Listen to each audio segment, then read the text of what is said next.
Detroit.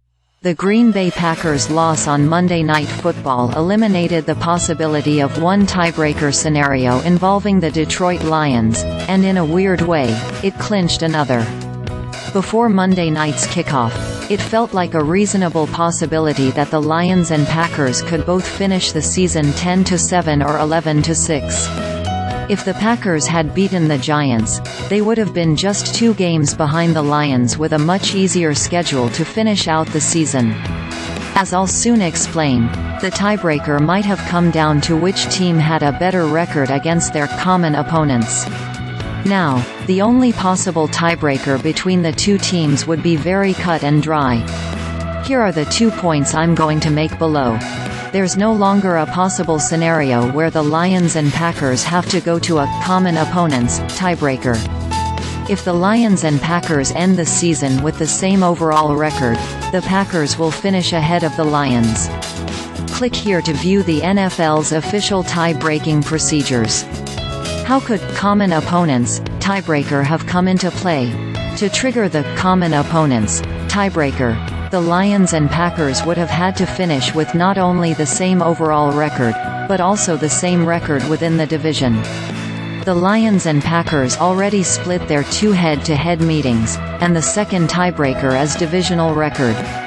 Right now, both teams are 2-2 against the NFC North with 2 games remaining. The Lions play the Vikings twice while the Packers visit the Vikings and host the Bears. To move to common opponents, the Lions and Packers would have both had to go 2-0 or 1-1 in those games. Why that's no longer possible now that the Packers are 6-7, there's no way the two teams can finish with the same overall record and the same divisional record. Let's say the Lions and Packers both go 2-0 against their remaining NFC North opponents. The Lions would finish with at least 11 wins, and the Packers can only mathematically reach 10. What if they both go 1-1? Even if that was Detroit's only win and Green Bay's only loss in the final 4 games, the Lions would finish 10-7, the Packers 9-8. If they both go 0-2 in NFC North games, the Vikings are guaranteed to win the division anyway. No Lions-Packers tiebreaker necessary.